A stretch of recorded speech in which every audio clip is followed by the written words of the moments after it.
Back at Talladega Superspeedway under caution for the 5th time today. The engine of the 8-car, Earnhardt Jr., erupting.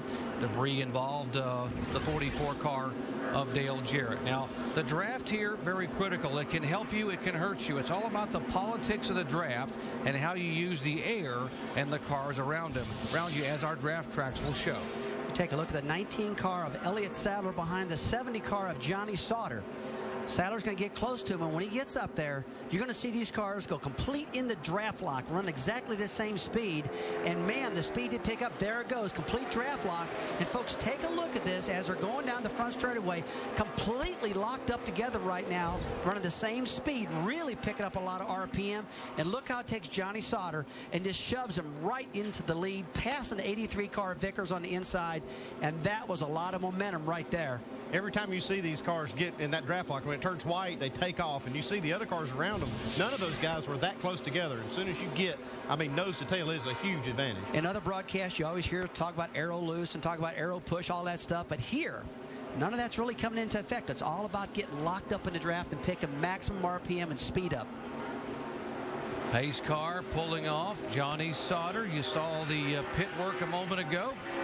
Sauter will lead him down. Elliott Sadler, Tony Stewart, Casey Kane, and Ryan Newman, the top 5. 49 laps to go at Talladega. Over 150,000 diehard stock car fans on their feet. 24 car, Jeff Gordon coming down pit road. This is very unexpected right here. He's going to absolutely lose the draft and probably lose a lap. It's a penalty, a pit road penalty, because they were removing equipment. Watch your speed. We're going to get a yellow. Watch your speed. Watch your speed. That was serving a penalty from NASCAR for removing equipment from the pit stall. And he's trying to pump up his driver now. Right now, you heard him talking. We're going to get a caution. Don't speed down pit road. Don't get us another one. So Jeff Gordon right now is on a hot seat. Tony Stewart shuffling toward the front now. He takes the lead, pulls down right in front of the 9 car of Casey Kane. There's Juan Pablo Montoya behind Kane. Then comes Sauter. Man, I have been impressed with that Juan Pablo Montoya, man. He has been making aggressive moves. He's got a great race car. And now he's hooked up with one of his other Dodge teammates there with Elliott Sadler. And I'm sorry, Casey Kane in the 9. We say Casey Kane in the 9 and Montoya. The Dodge engines have been really good today. We talked about in this car tomorrow. And Montoya, he's got enough experience right now, Andy. He knows he gets Talladega. He understands how to run this track.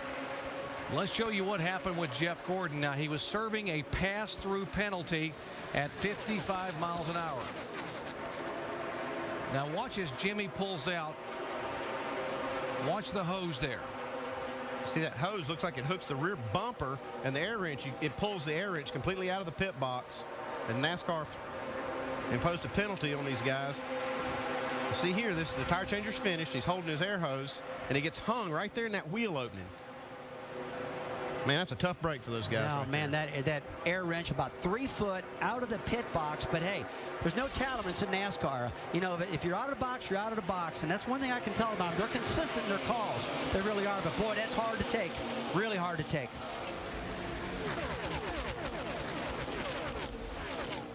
.46 laps to go, and the latest heartbreak in terms of engine troubles was Dale Earnhardt Jr., who's standing by with Dave Burns. And with Dale Earnhardt Jr. now, who is managing a smile. I know it must be tough, though, because this is a place you could win. It ain't that bad, you know. I mean, if this is the worst thing that could have happened. I mean, we had a good day, and we're all in one piece. And, you know, we've had a string of motor failures today with the 31 and the 1. But, you know, they built good stuff. We tested down here. We all worked really hard together. And, tried to bring a good package. I'm just really, really proud of all that effort, how our car ran today, and proud of my team. We had a good car. We led some. We got the people on their feet, and I was hoping to win it. I thought I could win it. So, you know, you got to be around team. We just had some tough luck, but I'm a little, you know, more concerned. I feel really, really bad for Martin because they got a great team to win this championship, and that hurt worse actually seeing his motor break, but we'll be all right. Now talk about the day, Junior, just in terms of racing that car on this track. Looked like you had a handle on it. Yeah, I don't know what y'all think. You know, right? Good show. Really? I don't know what you're watching. all that around the top, ain't that boring? Well, single file, but you were just starting to mix it up. What were you finding as far as dicing with the other cars? Get to the lead so we could all run at the top single file. That's all we're trying to do. I don't think it's where it needs to be right now. There's obviously probably another way to get the package to do better. It's not necessarily the COT itself, just the combination of the wicker and the plate, probably just getting the right combination. And you know, they didn't have any prior idea of how this was going to go, so you know, you got to take it easy on NASCAR. Can't be hard on them, but it was really, really boring riding up there, first, second, fourth, whatever. You just had nothing going on, you know, and just to be sitting here and doing nothing for no reason just didn't make any sense to me. But I liked it when we were battling and racing, and that's why when we got in the back, we kept trying to go to the bottom to get to the front. Oh, trouble on the racetrack, trouble way up high, and we now have the big one here with 44 laps to go, the 5-car involved. McMurray is there. Rudiman is involved. 7-car got it.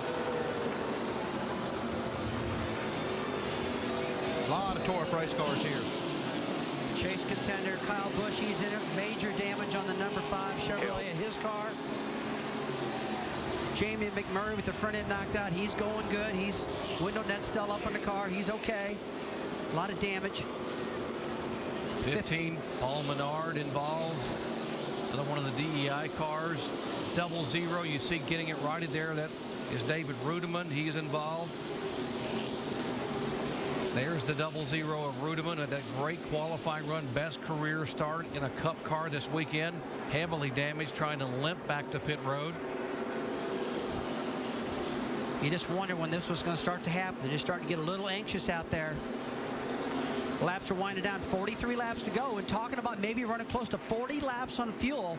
These guys might come down pit road again now. Another splash of gas. And try to make it on fuel. Let's show you what happened. Watch the 43 car. Watch the 12 in front of the 43 of Bobby Labonte. Looks like Bobby Labonte just lost the car up against the wall.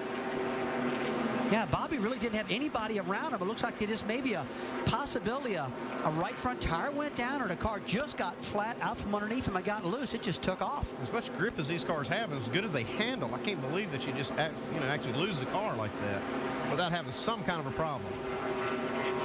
Car just abruptly turned left. It came all the way down and got Kyle Busch. That chain reaction then gets Robbie Gordon and then several others. And Matt Kenseth's got a big piece of that. Got his car tore up, got the right front corner damage on Matt Kenseth's car from this last accident. So we got 2 chase contenders tore up right now because of this latest incident. Car Bobby just turned around on him. I don't really get why that happened like that. Yeah, that was really peculiar. 20 car in, Tony Stewart topping off. Go. These guys are setting up now for the last run. Others coming on. 43 laps to go. Let's go down to Mike. Hey guys, we're trying to catch up with Brian Vickers right now. He's sitting inside his car. Team's still going to work. And Kurt Busch on pit road going to service as we're covering the garage right now, guys, just trying to gather some of these victims. And Denny Hamlin got some damage in the accident. You're looking at the left side of the car. The right rear corner of this 11 machine has been torn apart in this accident. They've changed the tires. Now you see the crew going back around to the right side to try and fix the damage. One of the championship chasers came on the radio right after the wreck and said, "We're in it, we're in it. Gosh, we're in it." Another driver having engine troubles in that same field, the 29 car. Mike? And Doc, I spoke with engine tuner Ron Liddell for the 29 car a little bit earlier. He told me there were no concerns until the 8 blew up. When that happened, he walked down off the pit box, tapped me on the shoulder and said, "Now I'm worried." You can see why. The 29 car having some problems. They may have lost a cylinder. So now 4 of the 7 cars are having trouble. Make it 5 with Paul Menard, who did not have an engine trouble. He was involved in the big one. 8 cars involved in contact lap 145. Heavy damage here at Talladega.